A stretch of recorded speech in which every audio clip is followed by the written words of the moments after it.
So you've heard chiropractors talk about posture all the time. And while posture is extremely important when it comes to musculoskeletal issues like neck pain, low back pain, and those types of things, we're going to start exploring a couple of concepts that shows that posture is way more important than just musculoskeletal issues.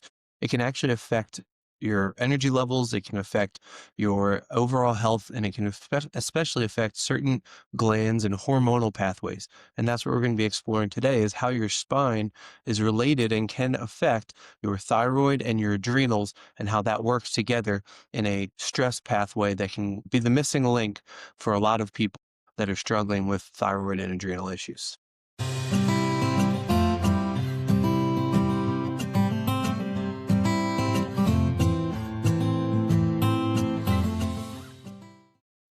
Yeah, exactly. So everyone knows someone like this. Imagine a mom, a teacher, busy lifestyle, high stress, always pouring into everyone else. She goes to the doctor, gets her blood work, they're all normal. Her TSA is sitting around 2.8. She's been on Synthroid for years.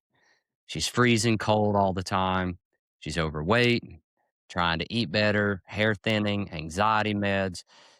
They just keep increasing and increasing. In the afternoon, she's tired all the time.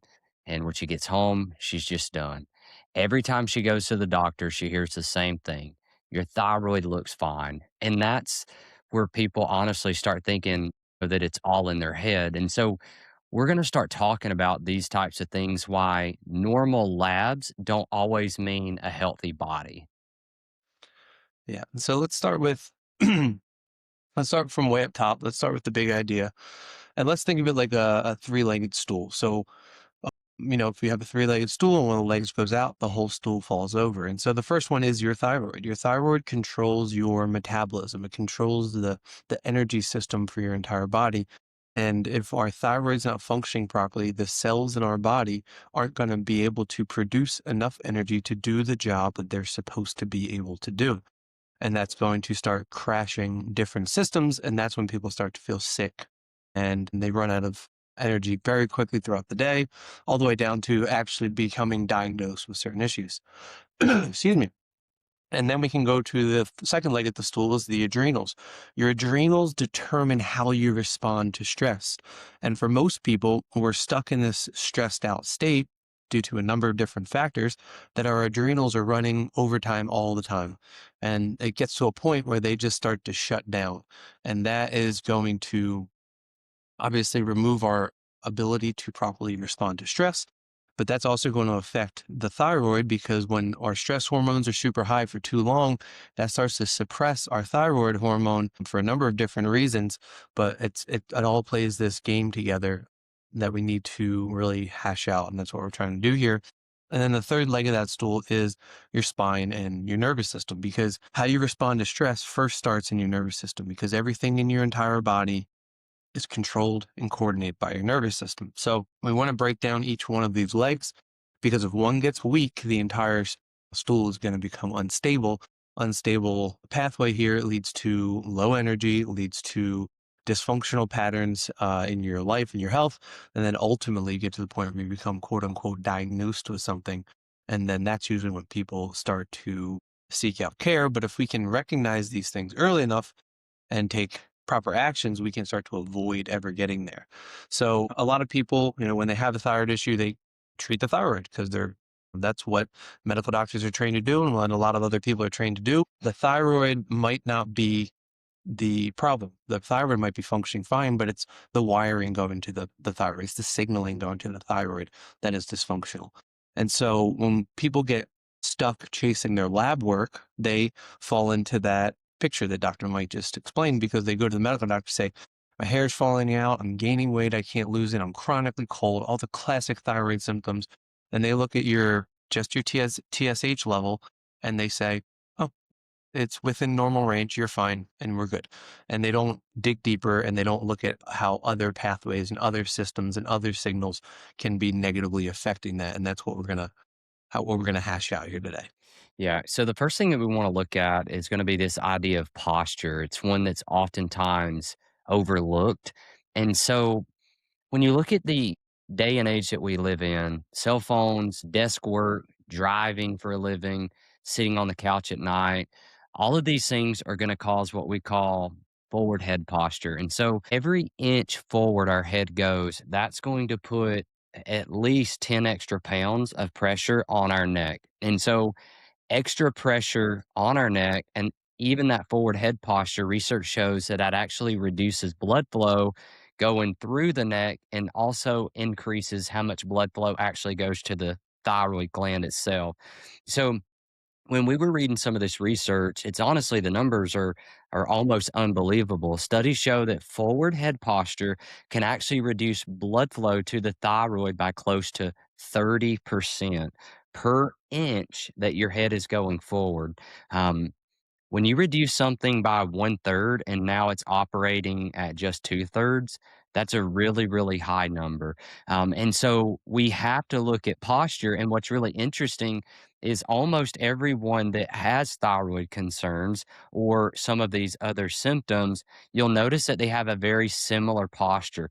They have the forward head posture we've alluded to, the shoulders are really rounded, they're slumped over. And so, what that's going to do is that's kinking the flow. So think about if we have our water hose going to our flowers ain't going to grow right if they're not able to get the water that they need to be able to sustain themselves. And so, on top of that, when we look at that forward head posture, that's going to cause further misalignments in the lower cervical, upper thoracic region. And that's going to cause what we call sympathetic dominance. In our nervous system, we have the sympathetic nervous system and the parasympathetic. The sympathetic is our fight or flight. In previous episodes, we talk about when we're sympathetic dominant, that causes T4 not to efficiently turn into T3. It's not going to get converted very well. As a result of that, reverse T3 is going to rise, and that's going to cause it's going to cause our blood work oftentimes to look normal because we're looking at, maybe just one marker, but the cells can't stay healthy when we're not efficiently converting that T4 to T3 and we're staying in that sympathetic dominance because the sympathetic nervous system is really designed to activate under times of stress. The majority of our day, that system should not be activated. But if our head is forward and we're constantly stimulating that part of the nervous system and it doesn't have the chance to relax, we can think about imagine driving a car and you kept your foot on the gas pedal constantly.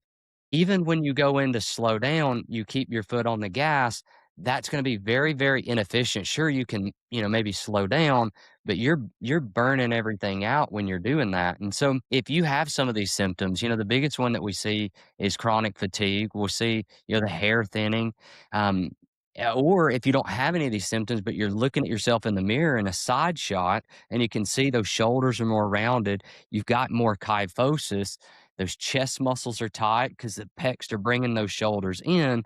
This is something you should really think about trying to correct because this can certainly lead to thyroid issues if we're having those misalignments, if we're having that sympathetic dominance, and if we're reducing that blood flow by 30% when the head is forward per inch that it's forward. Research shows that that's a 30% decrease in blood flow. So we really have to consider getting that posture addressed, getting the spine to line, getting adjusted, and really working on increasing that blood flow. Because at the end of the day, if we can't get the nutrients, the oxygen, and building blocks that's in the blood and get that to our organ systems, those organ systems can't be healthy at the end of the day.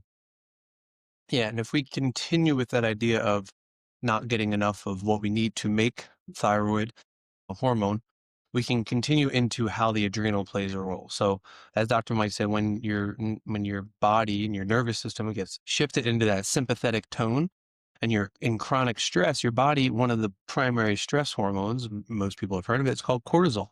Now, cortisol is extremely necessary. A lot of people think cortisol is bad and everything else is good, but high cortisol all the time is going to be bad.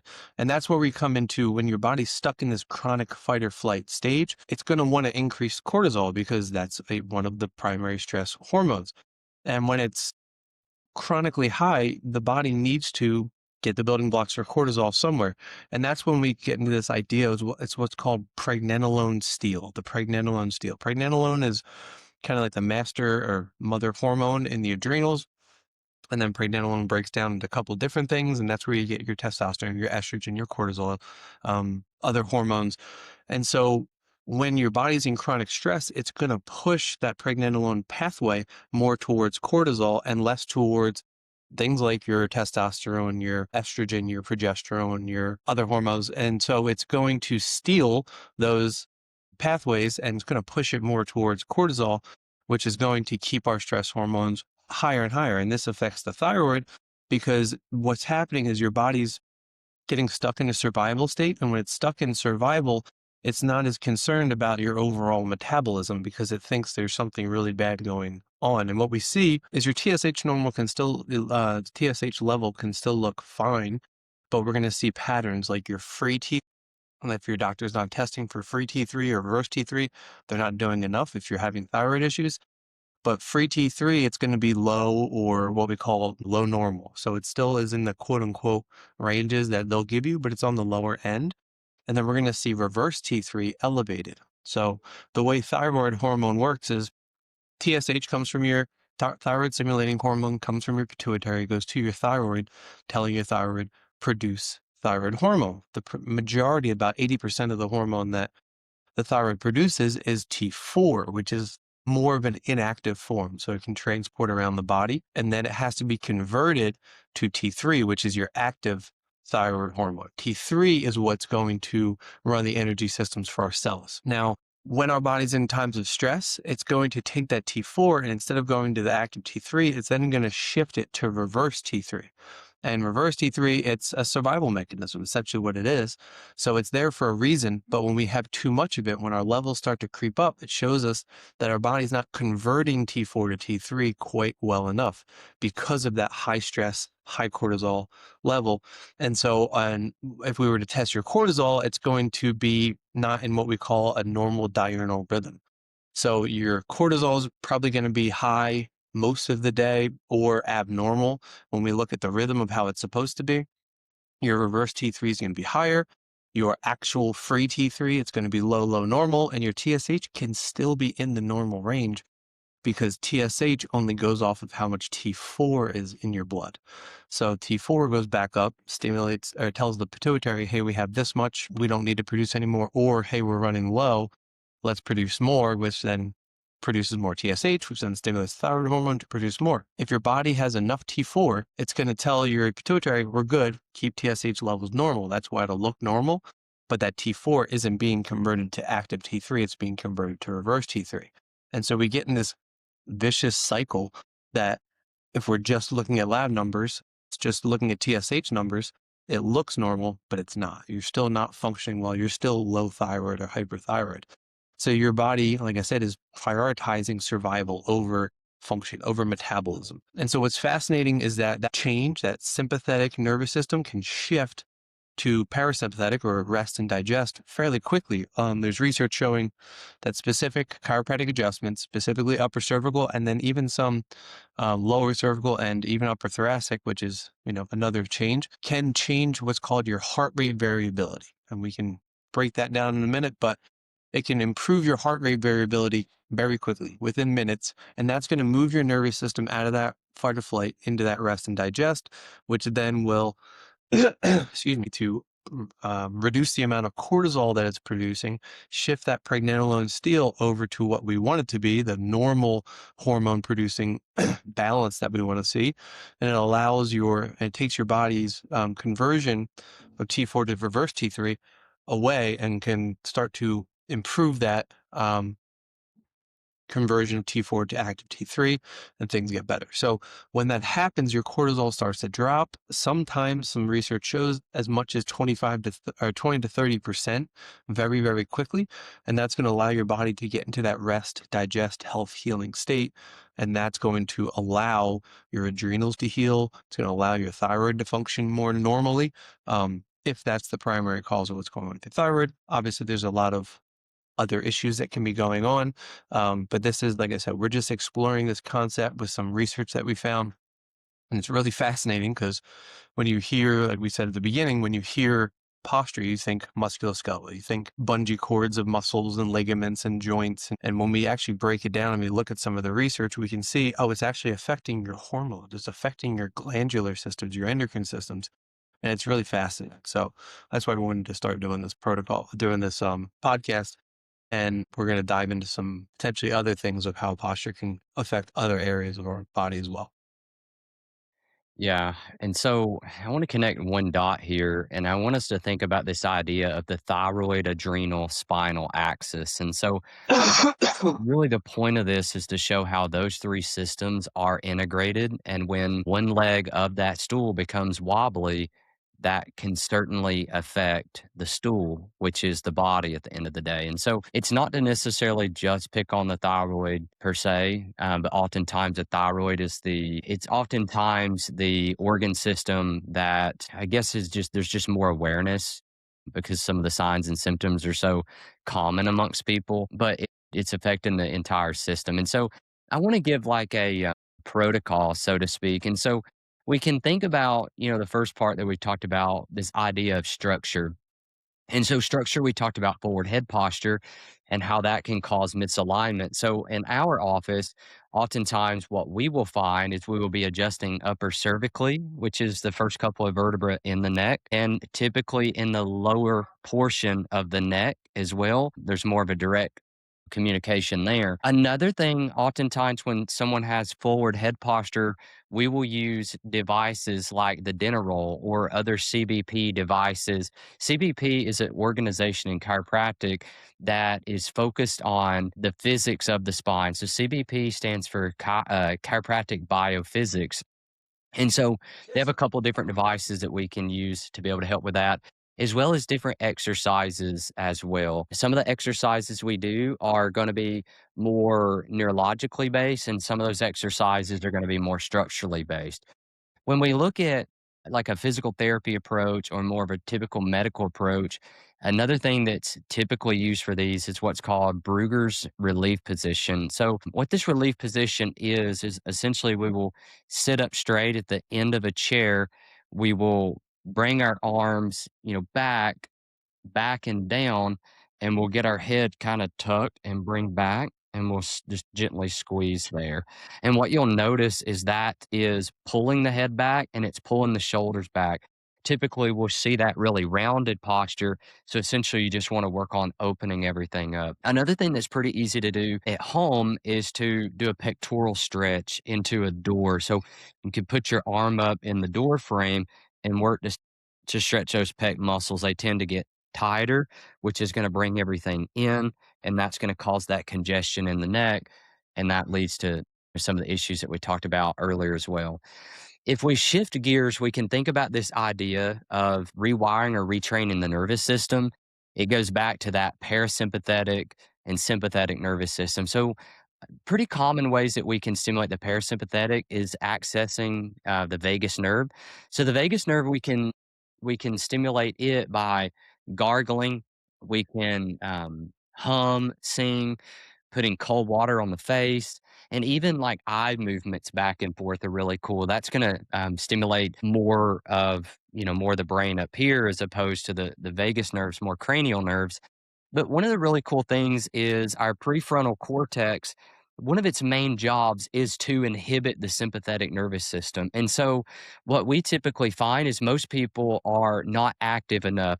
So, one of the big ways that we can stimulate that prefrontal cortex is with exercise. So, sports are so fantastic because take basketball, for example, or frisbee or baseball, any sport, it's very much you're working all these different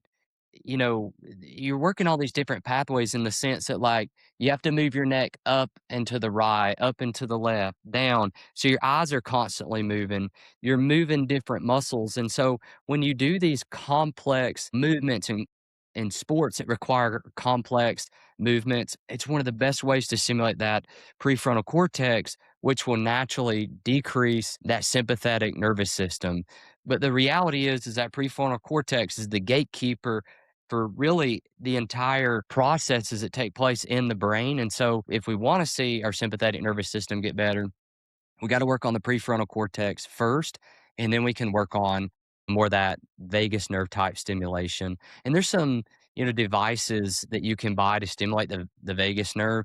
I'm not sure how well those work. If you're a biohacker, that's cool. You can try those things, but for most people, just getting out and getting more active and stimulating that prefrontal cortex is going to go way further than just trying to pump the brakes a little bit, temporarily, with a device or something like that. Yeah. Third is And going to be, go ahead. before we dive into number three, there's some research out there from Heidi Havoc. We've mentioned her before. If you want to stimulate the vagus nerve, gargling, humming, they're great. But the single most impactful vagus nerve stimulation is actually an upper cervical chiropractic adjustment. That's what she's finding in the research. So just wanted to put that out there. It's the adjustments aren't just the structural component; they're more so neurologically involved. Correct, correct. Because that vagus nerve is going to start in the lower portion of the brain and it's going to ultimately travel down through. Accessing that upper cervically is a great way to stimulate that. Now, third, we can look at it through more of the metabolic lens. The typical approach here is doctors just look at TSH, the stimulating hormone. But as Dr. Kevin alluded to earlier, looking at, more the reverse the free thyroid hormones, um, the cortisol testing, magnesium, vitamin D, C reactive protein, our iron and ferritin. Those are all things that are going to play a role as well. And so when we look at our region, we can give some really general advice here. For most people, are going to be lower in thyroid, are going to be lower in selenium, which is going to play a role in the thyroid. And so one of the easiest, best natural ways is to consume Brazil nuts. And so, a few Brazil nuts a day is going to give you the amount of selenium that you'll need for your RDA, maybe even a little bit more, the RDA. Because we are located more inland, iodine is not as readily available. Remember, iodine typically comes from the sea. When you're on the seaboard, you'll get more iodine naturally through the crops, but because we're more inland, that might be something to look at. You got to be really careful with iodine. Iodine is when you don't really want to play around with kind of thing. So I would supplement that very cautiously and maybe even have a really good conversation with your healthcare provider and looking at the sources too. Like a lot of times, um, things like Lugol solution is some oftentimes you hear people taking that and it's very, very strong. So I think just use some wisdom in that and talk to your provider before you just go, straight up, just mega dose and iodine. Mineral salts, lemon water, those types of things are going to be really good to get those minerals that we need as well. Bone broth and gelatin are great. They can help with the cortisol and they can also help with our gut, which plays a pretty important role in all this too. When there's gut dysfunction, that's going to cause, bodily dysfunction to the organism, which is a body. And so all of this that we're talking about is not this extreme, idea, but it's just a simple, targeted, sustainable options for you to work on to help have a healthier lifestyle at the end of the day. Because we're all going to be under stress, and it's about helping our bodies become more resilient so we can handle the stress that is inevitable in our life. Yeah, and as Dr. Mike touched on, I would definitely, especially if you already know you're hypothyroid, I would avoid supplementing with iodine just blindly. Absolutely. You want to make sure that you're doing it right because some of the research shows that especially people with Hashimoto's, which is the autoimmune version of hypothyroidism, that if you consume too much iodine, it can actually increase the autoimmune reaction. So you can increase your symptoms, but really more importantly, you can increase the amount of antibodies that are attacking your thyroid. And the antibodies that are attacking your thyroid, they don't just attack your thyroid. They're going to attack your parts of your brain. They're going to get your liver. They're going to create a lot of issues. So if you have Hashimoto's, and I can speak to this myself because I do have Hashimoto's, and I've gone down this rabbit hole many different directions. And if you go to a practitioner and they test you and they show that you have antibodies, and then they put you on whether it's medication or some sort of supplement protocol or diet or whatever it may be, and then you go back to get more blood work and they don't test antibodies again. And they say they're not worried about it because I've been told this. Once you have antibodies, they're there forever. It's not true. Your body can fix that. You just need to put your body in the right condition. So there's certain things you want to be looking out for when it comes to who you're working with, because your body can prevent those antibodies from growing too much to attack the thyroid, as well as things like your cerebellum and your liver and other organs. So we want to make sure that you're doing this properly and thoroughly. You're not just blindly supplementing with things, especially iodine, because iodine is you definitely want to have enough of it. It's not that much. You actually don't need a ton of iodine. There are practitioners out there who say you need, like Dr. Mike said, mega dosing. I would recommend against that in almost every single case, and certain cases, especially since the research shows that up to 80% of people with hypothyroid are Hashimoto's hypothyroid. You definitely want to be extremely careful with supplementing with iodine. So I just want to put that out there because I've been in parts of my journey where I just, I hear something, I go, oh, I'll supplement with that, I'll supplement with that. And you just start throwing it on without a plan. That's not going to work for 99% of people. You want to have a plan. So just to put that out there before we go any further. And we see this a lot, and I touched on this already with the testing, and most people test TSH. They might test T4. I've been told this as well by somebody else. When I went, they test my TSH. This is when I first found out. This was, I forget, over a decade ago, before I even dove into any of this. My TSH was high, and they said, let's recheck you again in 2 weeks. If it's still high, we'll put you on Synthroid. And I immediately said, what about testing like doing a full thyroid panel, doing free T3, free T4, reverse T3, the thyroid antibodies, all of these things. And this is a medical practitioner. She said to me, we don't normally do that. We could check your T4 if you're hyperthyroid, but other than that, that's not what we do. That's not evidence-based medicine. That's not medicine. That's not evidence-based anything. That's just a really, really, really bad protocol that's probably hurting thousands and thousands of people out there because it doesn't make any sense. And it was really sad. And that's what put me down this path for, like I said, over a decade now of trying to figure out all these things. But don't always trust your healthcare provider just because they say, oh, this is always how we do it. That's usually the worst thing you want to do, is follow someone who does everything the same way for everybody, because everybody's unique. You're different than the neighbor across the street, than your best friend, than your spouse, than your children. You need different approaches. So if someone comes to you and says, oh, this is what we do for everybody, I would throw a lot of caution there. Just things to look out for. But I've ranted for a minute, so I think Dr. Mike wanted to get into something here. Well, I'm just going to give people just some practical things that we've already really talked about. So let's start with some basic things here. We talked about Brugger's position. Start with that, 5 times a day. Start consuming some Brazil nuts. Hum, sing, songs in your car. Cut off the screens at 9 p.m. to get that blue light out of your eyes. Start getting adjusted. Start playing, a sport. It doesn't matter. You don't have to be Michael Jordan to go play basketball, but find something that's a little bit more complicated than what you're doing and really start getting that prefrontal cortex activated. Things like journaling, things like praying, things like spending time with loved ones. All of those things are really going to work to reduce that sympathetic nervous system, which is going to allow your body to get into a state at the end of the day where it can heal. Yeah, and that's to tack on to that again. Burger's position is great because it just teaches yourself to get into good, tall posture, but you're not going to stand around like that all the time. And if you can couple other movements to stimulate the prefrontal cortex, something as super simple as just putting rotation into your neck, going side to side, nice and slow, stimulating those joints in that manner stimulates your prefrontal cortex tremendously. And when you think about how society is structured nowadays, is everything's right in front of you or right down, looking down at your phone.